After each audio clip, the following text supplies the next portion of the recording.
আসসালামু আলাইকুম ভিউয়ার্স, আশা করি সবাই ভালো আছেন। তো আজকে আমরা চলে এসেছি সার্বিয়ার ভিসা সংক্রান্ত আপডেট কিছু তথ্য নিয়ে। তো তার আগে বলে রাখি, যারা এখন আমাদের চ্যানেলটি সাবস্ক্রাইব করেননি অতি দ্রুত আমাদের চ্যানেলটি সাবস্ক্রাইব করে রাখবেন পরবর্তীতে এই ধরনের আপডেট পাওয়ার জন্য। তো মূলত যারা সার্বিয়ার ওয়ার্ক পারমিট পেয়েছেন ইতিমধ্যে, তাদের কিছু প্রশ্ন ছিল আমাদের কাছে যে আমাদের অ্যাপ্রুভ হয়েছে, আমরা এখন ভিসা 100% পাবো কিনা। তো এ বিষয়ে বলে রাখি, যাদের অনলাইনে অ্যাপ্রুভ হয়েছে অর্থাৎ পিপিজেড যারা পেয়েছেন তাদের ভিসা 100% শিওর বলা যায়। 2 দিন আগে পরে এটাই তফাৎ। এই মুহূর্তে যেহেতু এম্বাসি স্লো কাজ করছে, তারা ভিসা ডেলিভারি দিচ্ছে দেরিতে, সেহেতু আপনার এক্ষেত্রে ডেলিভারি পেতে সময় লাগছে, বাট আপনার ভিসা হবে এটুকু নিশ্চিত থাকেন। আর যারা এখনো এম্বাসিতে সাবমিট করেননি, ওয়ার্ক পারমিট পেয়েছেন, অনলাইনে অ্যাপ্রুভ হয়নি, তারা চেষ্টা করতে থাকেন, কোম্পানির সাথে যোগাযোগ করতে থাকেন। আপনার কোম্পানি যদি অথেন্টিক হয়, আপনার কোম্পানি যদি গভর্নমেন্ট অথরাইজ অ্যাপ্রুভাল পেয়ে তারপরে ওয়ার্ক পারমিট এগুলা ইস্যু করে, অর্থাৎ একটা কথা মাথায় রাখবেন, আপনার কোম্পানি যদি অথেন্টিক ডকুমেন্ট আপনাকে পাঠায়, আপনার ডকুমেন্ট যদি অথেন্টিক হয়, আপনার ভিসা 100% শিওর পাবেন। 2 দিন আগে পরে এটা তফাৎ থাকবে। তাছাড়া ভিসা 2 দিন পরে পেলেও পাবেন। অনলাইনে অ্যাপ্রুভালের বিষয়, অনেকে যারা পুরাতন পারমিট পেয়েছেন তাদের পারমিটের সাথে পিপিজেড সংযুক্ত ছিল না, তবে বর্তমানে যে পারমিটগুলো ইস্যু হচ্ছে সেগুলো সবগুলোর সাথে পিপিজেড সংযুক্ত, অর্থাৎ অনলাইন অ্যাপ্রুভাল হওয়ার পরে আপনার ওয়ার্ক পারমিট ইস্যু হবে। এক্ষেত্রে আপনাকে বিস্তারিত বলতে গেলে বলা যায়, আপনার যে কোম্পানিটা আপনাকে ওয়ার্ক পারমিট দেবে সেই কোম্পানি আগে সরকারের কাছে আবেদন করবে যে আমার ভ্যাকেন্সি আছে বাট আমার ওয়ার্কার পাচ্ছি না। তখন গভর্নমেন্ট সেটা যাচাই করবে যে আদৌ তার বাইরে থেকে কর্মী আনার দরকার আছে কিনা।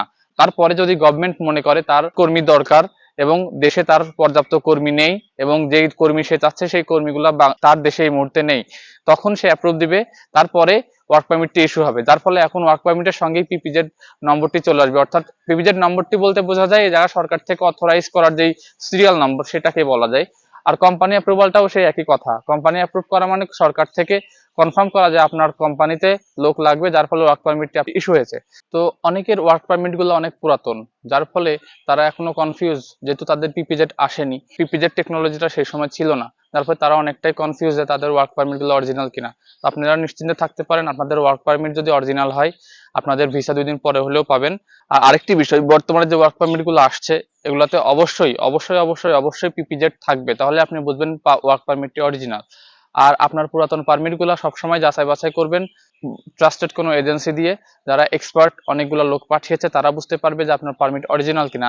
আপনি অনলাইনে সার্চ দিয়ে এই ধরনের কোনো তথ্য পাবেন না যে আপনার পারমিট অরিজিনাল কিনা। এটা এক্ষেত্রে আপনাকে কারোর সহযোগিতা নিতেই হবে যে এই ধরনের কাজ করেছে। অবশ্যই এক্সপার্ট লোকজনকে দিয়ে এগুলো ট্রাই করাবেন, না হলে কিন্তু আপনার ওয়ার্ক পারমিট সঠিক না ভুল সেটা আপনি বুঝতে পারবেন না। আর বর্তমানে যে ওয়ার্ক পারমিট গুলো আসছে বেশিরভাগই আপনার পিপিজেড সহ আসছে, যার ফলে আপনি বুঝতেই পারবেন যে আপনার ওয়ার্ক পারমিটটি অরিজিনাল কিনা। আর যদি আপনার ওয়ার্ক পারমিটটা অনলাইনে অ্যাপ্রুভ হয়ে যায় তাহলে আপনি ভালোভাবে বুঝতে পারবেন আপনার ভিসা হবে। কারণ অনলাইনে যদি একবার অ্যাপ্রুভ হয়ে যায় 2 দিন আগে পরে এটা কোনো বড় বিষয় নাই, ভিসা আপনার হবেই। এটা হচ্ছে আসল বিষয়। আপনি শুধু কোম্পানির সঙ্গে যোগাযোগ রাখুন, তারা যাতে করে ইনফরমেশনটা সঠিক দেয় এবং আপনার ব্যাপারে এনশিওর করে যে না, তারা আপনাকে নেওয়ার জন্য অতি আগ্রহী এবং আপনার যাবতীয় দায়িত্ব কোম্পানি নেবে। অ্যাকোমোডেশন থেকে শুরু করে যাতায়াত সবকিছু কোম্পানি গ্রহণ করে এবং এই কোম্পানি এই বিষয়ে আপনার ওয়ার্ক পারমিটের সঙ্গে যাবতীয় ডকুমেন্ট পাঠায়, তাহলে আপনার ভিসা 100% শিওর থাকবে, এটুকু আপনি নিশ্চিত থাকতে পারেন। পরবর্তীতে যারা ওয়ার্ক পারমিটের জন্য চেষ্টা করবেন তারা অবশ্যই পিপিজেড এর ব্যাপারটি মাথায় রাখবেন, এবং যারা পুরাতন ওয়ার্ক পারমিট পেয়েছেন তাদের অবশ্যই মাথায় রাখবেন যে অনলাইন অ্যাপ্রুভাল হওয়া পর্যন্ত ওয়েট করতে হবে। আর অনলাইন অ্যাপ্রুভাল হয়ে যাওয়া মানে আপনার ভিসা মোটামুটি 100% শিওর, শুধুমাত্র ডেলিভারির অপেক্ষা। তো আশা করি বুঝতে পেরেছেন। পরবর্তীতে এই ধরনের আপডেট পাওয়ার জন্য আমাদের সঙ্গে থাকুন। আল্লাহ হাফেজ।